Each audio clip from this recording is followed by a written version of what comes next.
Hello everyone and welcome to the One Stop Co-op Shop. Today we're going to do a playthrough of Folklore, the Affliction. This game is actually currently out on Kickstarter for the second printing.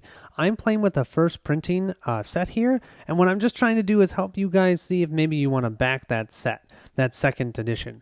The game, it's on Kickstarter only for about 5 more days, so I'm going to try and get out as many episodes as I can to help you guys make that decision. We're probably not going to get all the way through because the scenario takes a little bit of time, but at least I'm hoping that what you'll see here will help you make your decision if you want to, back this or not. Just like normal, we're going to do a setup video here. If you'd prefer to just jump right to the playthrough, feel free to check out the video below this on the playlist. Otherwise, let's get going. First thing you want to do is grab this beautiful looking map here, okay? And then grab this token which denotes our team. We're going to start at the Church of the Crossroads right here. We'll start here, and what's really cool about this game is you're going to have a team token that you use on this board, but then we'll have scenario-specific things that happen in different locations, and then we'll be using our miniatures for that, which is really cool. I really like how they did that.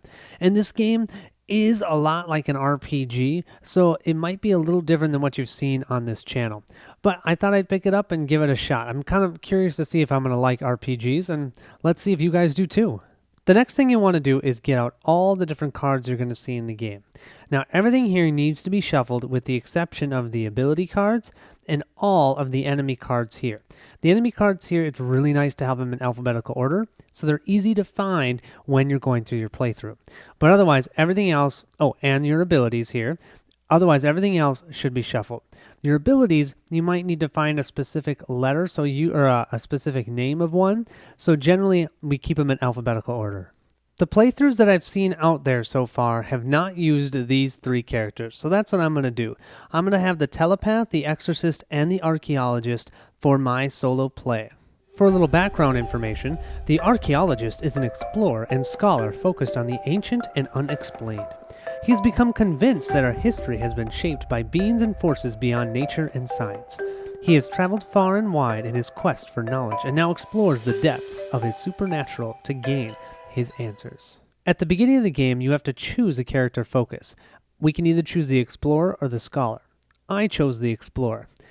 Your insight has been drawn from your extensive travels and interaction with cultures of every kind. You prefer the rough and tumble lifestyle, learn from tribunal peoples, and you have an uncanny knack for staying alive. Yeah, that's really what I want. Staying alive, right? When you successfully pass an archaeology check, you recover 2 Vita. Also, due to your extensive knowledge of anthropology, you receive a +5 might bonus against mortal foes. Cool. On the inside of the packet of each of your characters, they're going to show you your starting abilities and your starting equipment. So let's get that together. Here's our character sheet for our archaeologist. We have 23 Vita. Vita is considered your health. Your defense is 36, so that's what your opponents are going to have to roll above to be able to hit you. In this game, combat is resolved with percentile dice. So a D00, as they call it, which has all the different 10s, and a single 10-sided die. And you'll roll this and then determine, okay, we have a 51, that's above the 36, we take damage. We have a +3 might, so when we roll our dice, we'll add +3 to it. We have a damage bonus of +1. Our power points, which are going to be used to activate our abilities, is 5. And our stride, which is our movement, is 4. We have specific skills that we start out with: archaeology +2, awareness +1, and trickery +1. Those will come into play for skill checks. Here's our starting equipment. We'll start with a whip, and that is a weapon. It has a range of 2, and you can exhaust it, which means we'll turn it sideways, and then it's not available for the rest of the combat, but then we can make a target immobilized after a successful attack. When we're determining damage with that, so if we succeed with a hit in determining damage, it's determined by a D4. That's 1 hand, it's melee, and if we had bought this, it'd be 10 coins. We also start with a bandage. Each of our heroes are going to start with a bandage, and it simply lets you recover 4 Vita when you use it. We have a special ability called Freedom. Your skills have been honed to avoid the dangers of the unknown. You can never be immobilized. Cool. And he has some keywords that potentially can come into play. Now, the archaeologist's 2 abilities are Crack the Whip. Deal an additional 1d4 damage on a hit with a whip type weapon. Now this we can use once per round, and if you look here though, that means we have to use up one of our power points to be able to activate this ability. And we know that because it says active here. So since it says active, we have to actively use power points to use it. That is different than our iconographer here. When you use a consumable, instead of discarding it, pass an Archaeology 6 to keep the item or token by placing it on this card. It can be used once more before it's discarded. Only one item can be placed here at a time. Now this 2 here is simply for if we had purchased this, we would have had to pay 2 ability points to purchase it, but this is passive, so we don't have to use any abilities. We don't have to use any power points to activate this ability. We also need to make sure that we have our attack and defend token available and ready for use for when we do any sort of skirmish. For the first edition, you had to go and scan the last page of the rulebook to get this character mat sheet thing here that I have here. But with the second edition, I think if you add like $5 to your pledge, you can get a pad of these, which is really nice. There's a front and a back, and it keeps track of everything for your specific hero. So I had to name all of these. So this is going to be Samson. His focus is the Explorer, and he's going to be character number 1. So that means he's going to be our leader to start off with. One more thing to mention. So what they want you to do to track your power points and your Vita is they want you to use this kind of weird tracking system here. But I find that I will accidentally bump this, and then I can't tell, was it a 2, a 3, or 4? So what I do is I just use dice.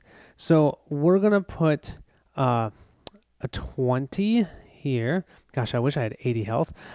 23 for our Vita and our power points at 5. And that's how I'm going to do it, but you definitely don't have to do it that way. You can use their little tracking system.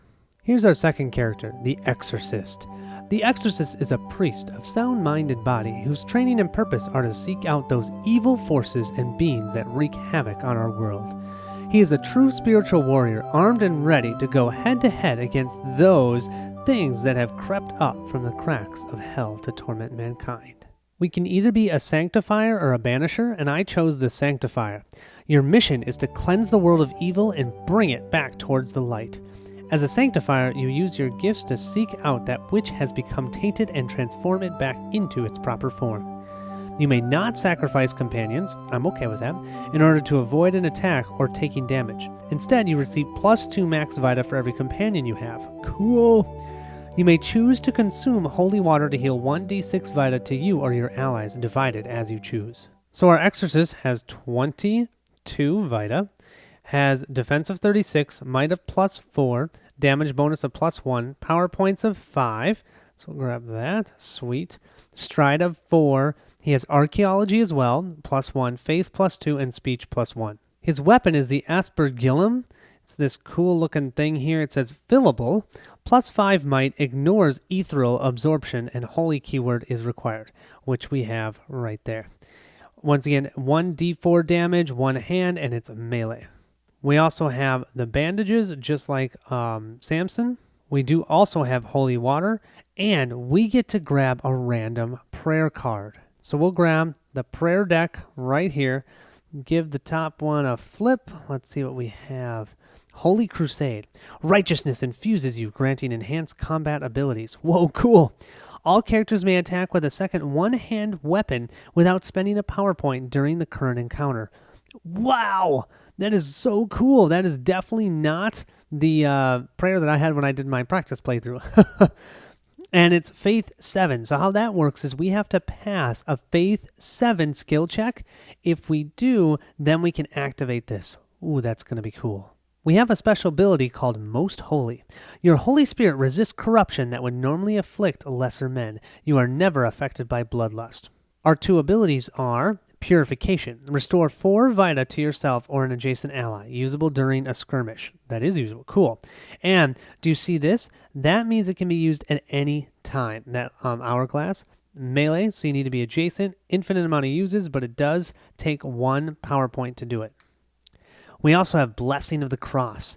Inflict 1d6 damage to any one demonic spirit or undead creature. It is ranged once per round and it costs 1 power point. So our priest is going to be called Rave, Sanctifier, and he is character number 2. Our final character, the Telepath. A talented mentalist who can access unique and powerful psychic abilities. She has long hidden her talents from family and friends, fearing that she would be outcast as a freak. But after seeing visions in her mind's eye, that of evil spreading across the land, she realized that her gifts could help in staunching the flow of corruption. We could choose either to be a channeler or a telekinetic, and I chose the channeler. Your connection to the spirit world has been strong since birth, and you often converse with the ghosts of those who have passed on. When an ally becomes a ghost, they gain +2 ghost points as long as you have at least 1 power point when they die. And my hope is we don't have to worry about that, but if we do become a ghost, I like the +2 points. Once per story, you may spend 5 power points to summon a restless spirit to fight on your side for 1 combat. You must have an open companion slot to do this. Our telepath here has a total of 22 Vita. Great. Our defense is 38, which I think is actually one of our best ones. Our might is +3. Damage bonus is +1. Power points is 6. That's definitely the best. Stride is 4. We have awareness at +2, faith at +1, and occult at +1 as well. Our starting equipment, we do have a quartz lantern. So now this quartz lantern is a weapon. It acts as a light source, and the psychic keyword is required. Now, per combat, we can use this 3 times. That is why we have this tracker here. So after 3 times, we can't use it as a weapon anymore, probably because it'd be a little bit busted up or something. Damage is determined by 1d4 +1. It takes 1 hand, and it's ranged. So that means it's as long as she can see, she can use it to attack. And it would have cost us 10 coins if we had just bought this. Just like each other character, she has advantages as well. Her special ability is Psychic Fortitude. You may resist being drained of power points. Treat situations as if you had 0 power points to lose. She does also have 2 abilities. Psychic Implosion. Crush the brain matter of a foe. Inflict 1d4 damage and force them to lose a turn on a d6 6+. What that means is you have to roll a d6, and if you roll one and get, a 6, they actually lose a turn next time. Hopefully that happens in the playthrough. Also, ignores absorption in a skirmish. Drop a skirmish encounter by 1. Oh, and it's once per round, it's ranged, and it costs 1 power point to use that. Her other ability is Psychokinesis. Push to a target in any direction, causing 1d4 damage. Anyone impacted by them loses 1d4 Vita. You may spend 3 power points to push 4. So this is ranged once per round, and it costs 2 power points to use that. I've decided to name our telepath Valeska, or Val for short. She's a channeler, and she's going to be character number 3. We now have to choose which story we want to play. We're going to play story 1 so I don't spoil too much for you guys. And it's called Everything Changes. It starts out at dusk at the Church of the Crossroads, and it takes about 90 minutes to complete. It'll probably take us a little bit longer because I am going to be doing lots of explaining. And hopefully not too much of this, but probably some corrections too. You'll also want to make sure that you print out your session record sheet and keep track of the characters' names, players' names, where they've been, any notes that you need. And then on the back side here, you can even write down encounters, skirmishes, just all this information here, because sometimes you might need to reference what's happened in the past in a future scenario. Are you guys ready to explore the land of folklore? I think it'll be quite interesting and quite fun.